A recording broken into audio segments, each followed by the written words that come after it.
Good morning, good afternoon, good evening, and good night, and welcome. I am Illuminati, and this is the Crypto and Cognac podcast show, as always, live every Thursday, 7 p.m. sharp Atlantic Standard Time, right here on YouTube.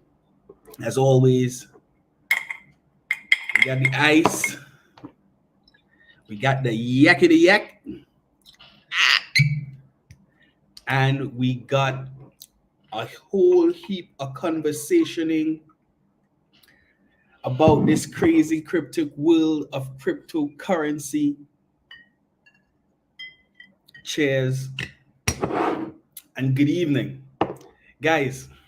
So today, what we talking about? We're talking about when the rascal is this market gonna break out, when we actually gonna start seeing some activity like we in an actual bull run.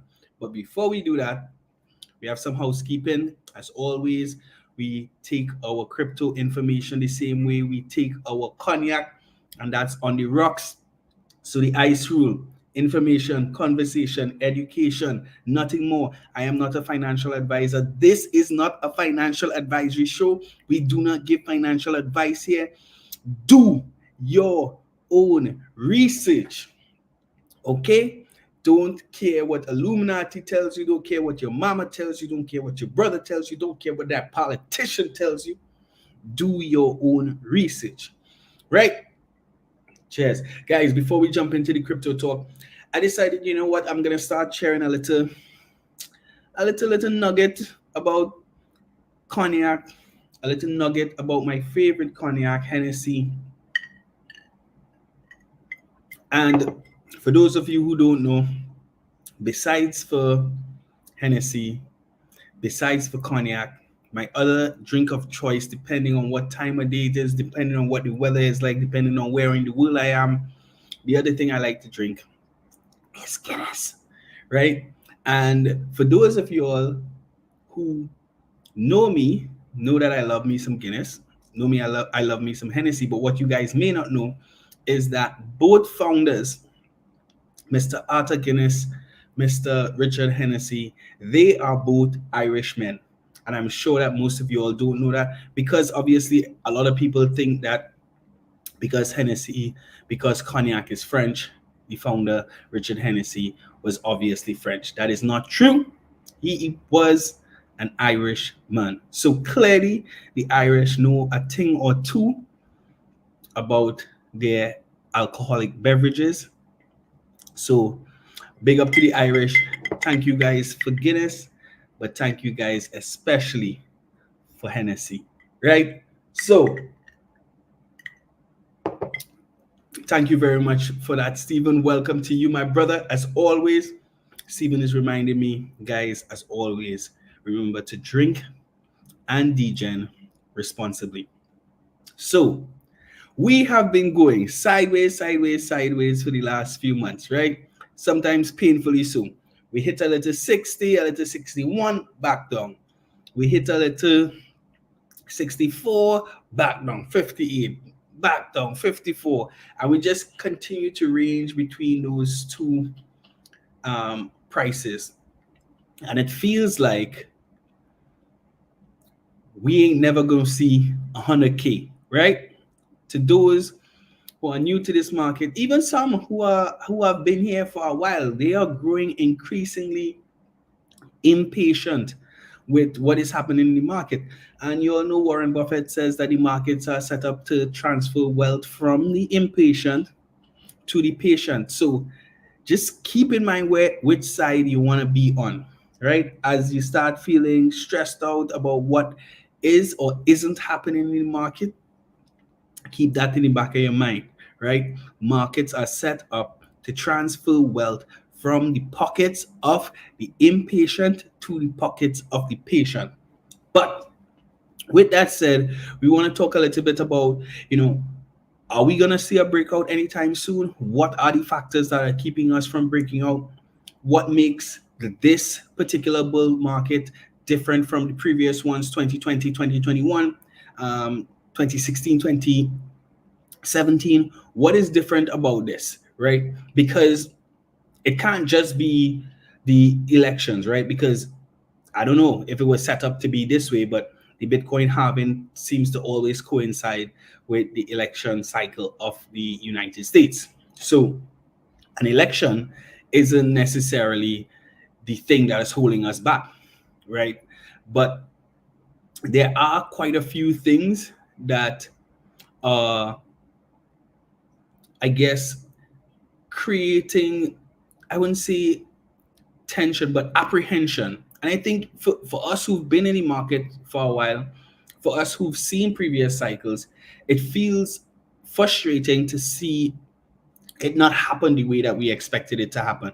But the fact of the matter is that the market is very different now than it was 2 years ago, 4 years ago, 8 years ago, or the previous cycles, right? The things that we've been clamoring for in terms of adoption, which we know, is inevitable, have started happening. So what we're seeing is that there's a change in the market structure. The market is a lot more mature, right? There is a lot more institutional involvement, but also the retail participants who've been in the space for a while are a lot more mature, a lot more disciplined. So we're not seeing those major overreactions that we would have become used to in previous cycles, right? Everybody either holding a lot of money, and we're seeing the number increasing every single day, every single week. A lot of money is waiting on the sidelines. What they waiting on? I don't know. When they're gonna come on board? I don't know. Are they waiting for retail to really storm the thing and then everybody gonna come on all at once? It's very possible. But for those who have been in the market and continue to be in the market, most people just content, content to wait it out, wait for the madness to start. And I think that is what is causing a lot of calm and, to use our next word, stagnation in the market right now outside of that ranging. Because what we're seeing is a huge amount of selling going on in the market in terms of governments, from the US government to the German government, mongocs, people getting their funds, a lot of silicon, confiscated Bitcoin being dumped into the market, but that's being gobbled up by the ETFs. The ETFs continue to consume at a very high rate. So it's not having the ETF adoption is not having the kind of price impact that we were expecting. But the fact of the matter is, there's only so much Bitcoin that these governments have to sell, right? So what happens when that is all sold? Is the demand going to just go away for ETFs? Absolutely not. Is retail participants going to continue to sit on the sidelines in perpetuity? Absolutely not, right? And then we have, the macroeconomic situation in the world. I think part of that maturity of the crypto market has to do with the fact that we've become even more intertwined with the traditional financial markets. Satoshi probably rolling around somewhere either in his grave or in his bed at the thought of that. But the fact that in previous cycles, we were not as aligned with the traditional financial markets. What happened to them did not necessarily impact what happened to us, right? Obviously, technology, market innovation, there's so many more tools and platforms that people are using that provide technical analysis, so many YouTube channels, so many apps, so many subscription services. So again, the average market participant is a lot more well equipped, a lot more mature, as I said before. There has been significantly more, even though it's not where the governments want it to be, and it's maybe more than we want it to be. There's been significant amount of regulatory um, intervention. There's quite a bit more regulatory clarity, although that's not certain. I think that's one of the areas where the current US presidential election is having a significant impact in terms of people being wary, because the Democrats and the Republicans have seemingly very different perspectives about crypto.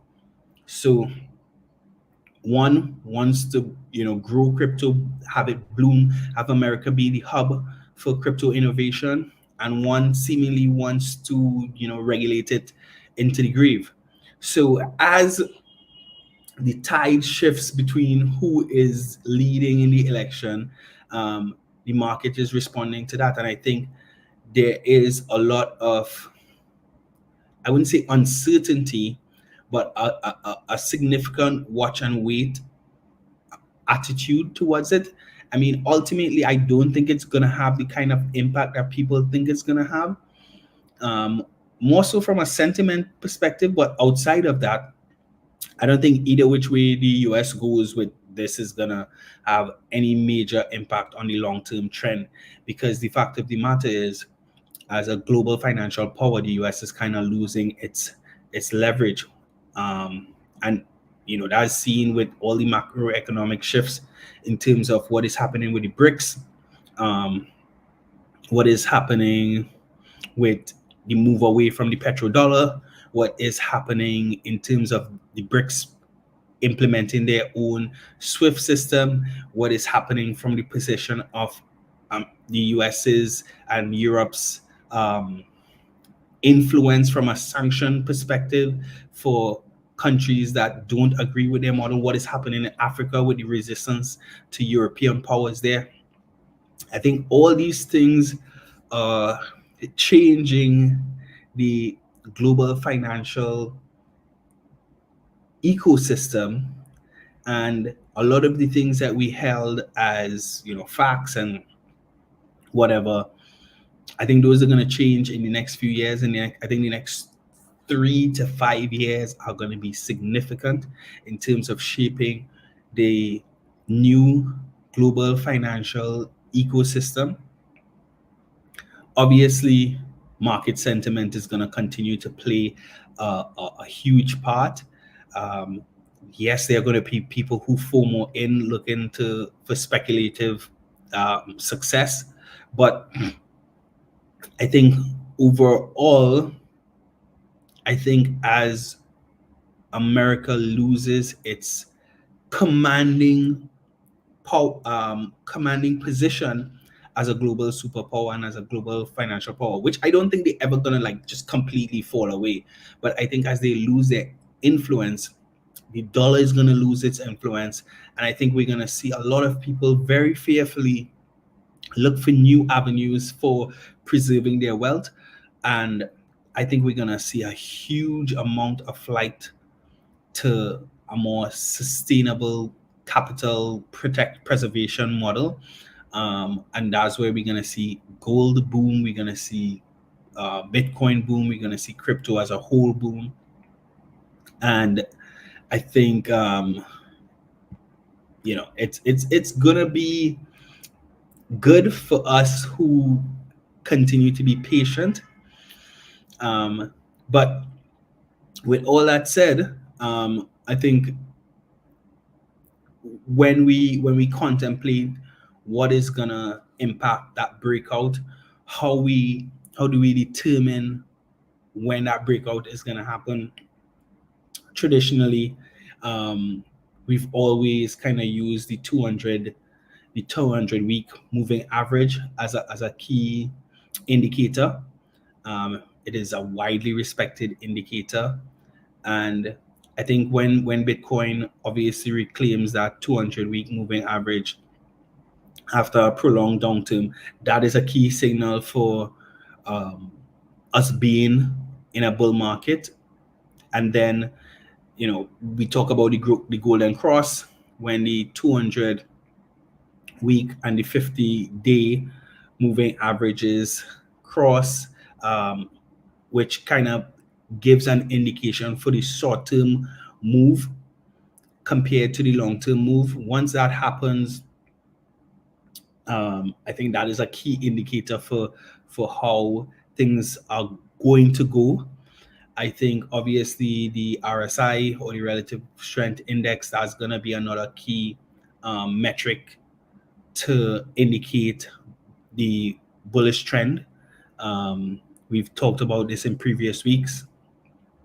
I think, let me just check one, Wyckoff accumulation.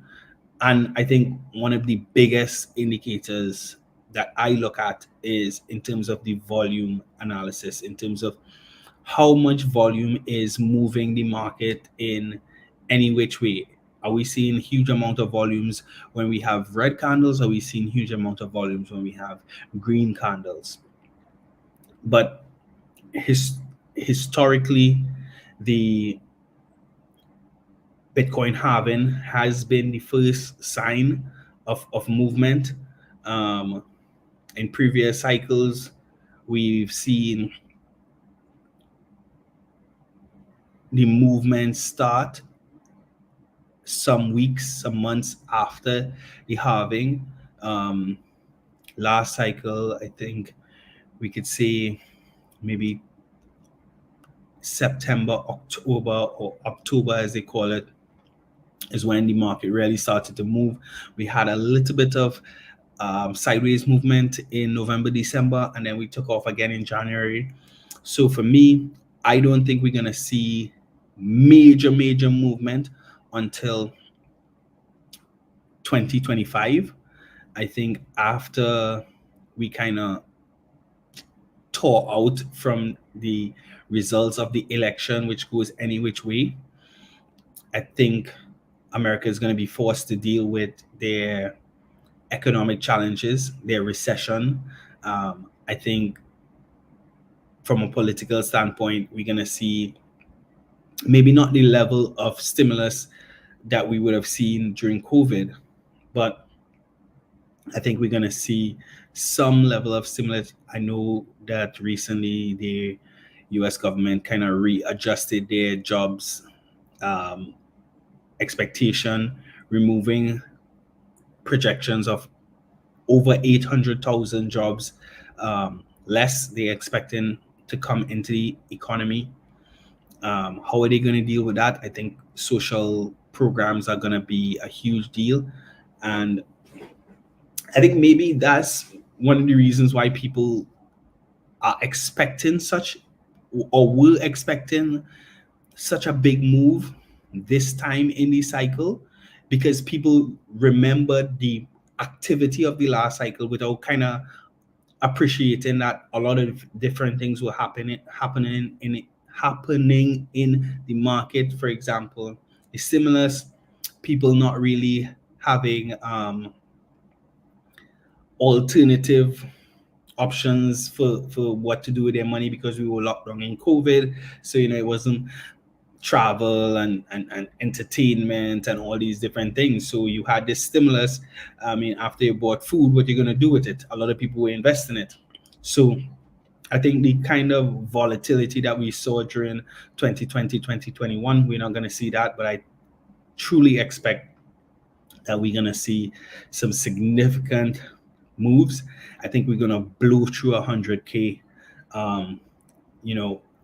when it does happen, because I think all the things holding it back, when those things are no longer there, we're going to see, growth. Like, I think we're going to blow through 100, blow through 150, and then we're probably going to calm ourselves somewhere at 175. Do say I'll say, because this ain't advice. I just telling you what this man who drinking cognac think. But I really feel like when all this money that is sitting on the sidelines, when all this sell pressure abates, I can't see what's gonna stop. I can't see what's gonna stop the storm.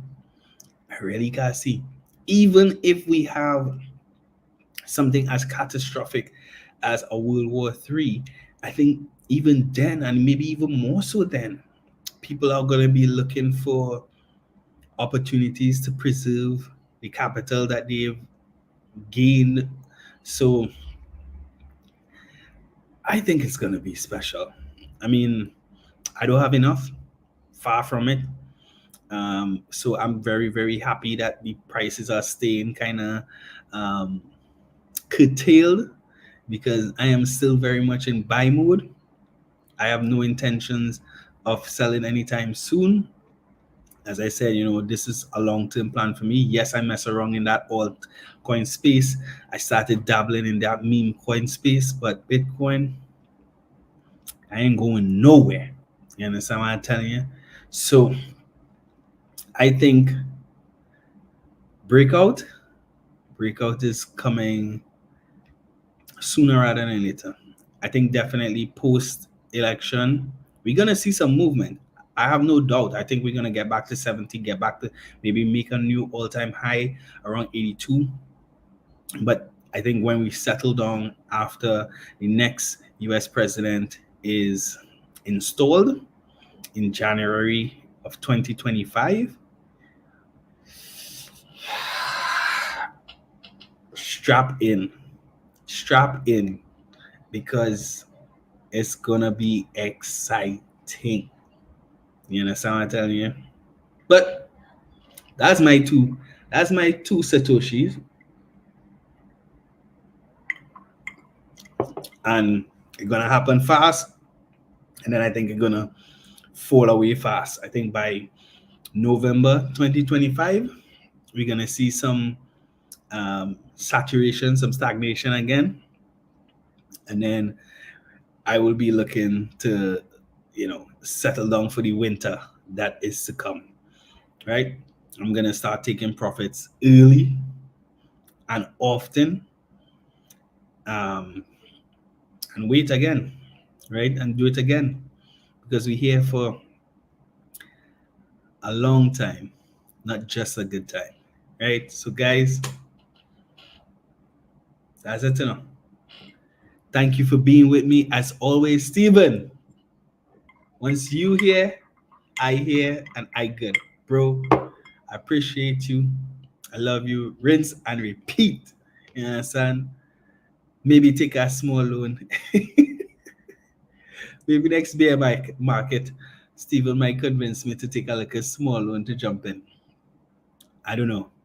But guys, I say it every week. I don't know how to say it again. I don't know how to make you all understand what I see. But adoption is inevitable. So, from me to you, Illuminati out. Guys, be blessed, be safe, continue to stack those sats. Illuminati out. Till next week.